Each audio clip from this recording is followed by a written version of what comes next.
very good morning to one and all. In this lecture, we will continue the summary of the political parties, chapter 6, political science, civics, chapter number 6, political parties. Let's start with the concepts of political parties. Overview. In class 9th, we noticed the role of political parties in the rise of democracies, in the formation of constitutional design, in electoral politics, and in the making and working of government. Before we concluding this tour, let us take a close look at the nature and working of political parties, especially in our country. First question arises, why do we need political parties? First, political parties are easily one of the most visible institutions in a democracy. Parties have become identified with social and political divisions. About 100 years ago, there were a few countries of the world that had any political party. Now, there are few that do not have parties. Then what is a political party? Meaning, a political party is a group of people who come together to contest election and hold power in the government. They agree on some policies and programs for the society with a view to promoting the collective goods. Parties reflect fundamental political division in a society. Parties are a part of the society and thus involves partnership. A political party has three components: the leaders, the active members, and the followers. What is the function of political parties? Basically, political parties fill political offices and exercise political power. Parties do so by performing a series of functions. First, parties contest election. In most democracies, elections are fought mainly among the candidates put up by political parties.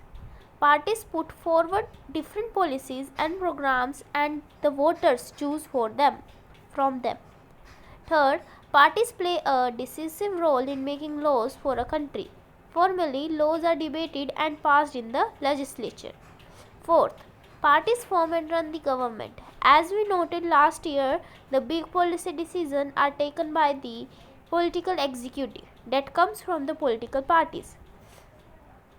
Fifth, those parties that lose in the election play the role of opposition to the parties in power by voicing different views and criticizing the government for its failure and wrong policies. Sixth, parties shape public opinion. They raise and highlight issues. Parties have lack of members and activities spread all over the country. Seventh, parties provide people access to government machinery and welfare schemes implemented by the government. What is the necessity of political parties? We need political parties because they perform all these functions. The rise of political parties is directly linked to the emergence of representative democracies. As we have seen, large-scale societies need representative democracies. Political parties fulfill these needs that every representative government has. How many political parties should we have? In a democracy, any group of citizens is free to form the political party. In this formal sense, there are a large number of political parties in each country. More than 750 parties are registered with the Election Commission of India. In some countries, only one party is allowed to control and run the government. These are called one-party system. In class 9th, we noted that in China, only the Communist Party is allowed to rule. We cannot consider one-party system as a good option because there is not a democratic option. Any democratic system must allow at least two parties to compete in the election and provide a fair chance for competing parties to come to the power. In some countries, power usually changes between two main parties, but only the two main parties have a serious chance of winning the majority of seats to form the government. Such a party system is called two-party system.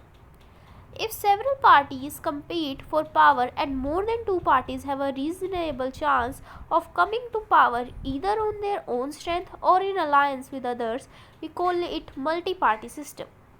When several parties in a multi-party system join hands for the purpose of contesting election and winning power, it is called an alliance or a front.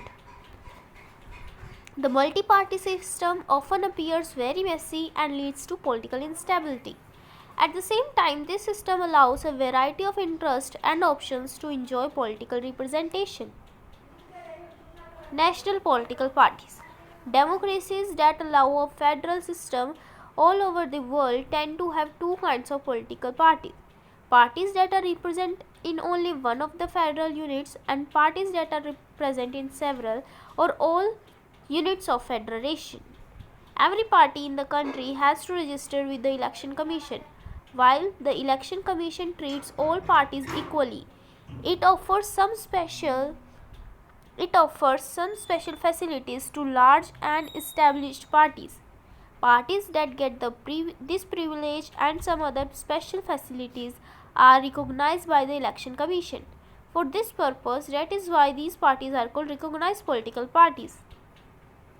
According to this classification, there were 6 national recognized parties in the country in 2006. These are Indian National Congress, Bharatiya Janata Party, Bahujan Samaj Party, Communist Party of Indian Marxist Communist Party of India, Nationalist Congress Party. State Party.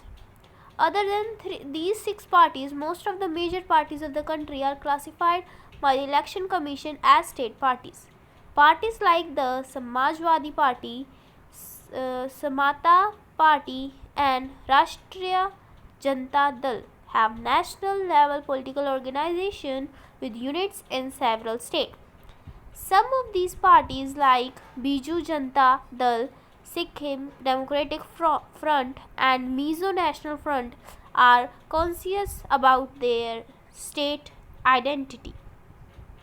Over the last 3 decades, the number and strength of these parties has expanded. Challenges to political parties. All over the world, people express strong dissatisfaction with the failure of political parties to perform their function as well. The first challenge is lack of internal democracy within parties. All over the world, there is a tendency in political parties towards the concentration of power in one or few leaders at the top. The leader assumes greater power to make decisions in the name of the party. Since one or few leaders exercise paramount power in the party, those who disagree with the leadership find it difficult to continue in the party. The second challenge of the dynastic succession is related to the first one. Since most political parties do not practice one and transparent procedures for their functioning, there are very few ways for an ordinary worker to rise to the top in a party. The third challenge is about the growing role of money and muscle power in parties, especially during elections. Rich people and companies who give funds to the parties tend to have influence on the policies and decisions of the party.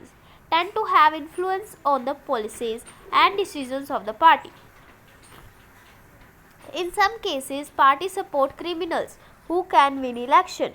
The fourth challenge is that very often parties do not seem to offer a meaningful choice to the voters.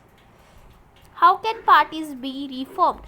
Let us look at some of the recent efforts and suggestions in our country to reform political parties and its leaders. The constitution was amended to prevent elected MLAs and MPs for changing parties. This was done because many elected representatives were indulging in defection in order to become minister or for cash rewards. The Supreme Court passed an order to reduce the influence of money and criminals. The Election Commission passed an order making it necessary for political parties to hold their organization election and file their income tax returns. Besides these, many suggestions are often made to reform political parties. A law should be made to regulate the internal affairs of political parties. It should be made compulsory for political parties to maintain a register of its members. It should be made mandatory for political parties to give a minimum number of tickets, about one-third to women candidates. There should be state funding of elections. The government should give parties money to support their election expenses. These suggestions have not yet been accepted by political parties. There are two other ways in which political parties can be reformed. One, people can put pressure on political parties. This can be done through petition, publicity, and agitation. Thank you. I hope you will understand through it. In my next video, I will give you some NCERT solution and extra questions.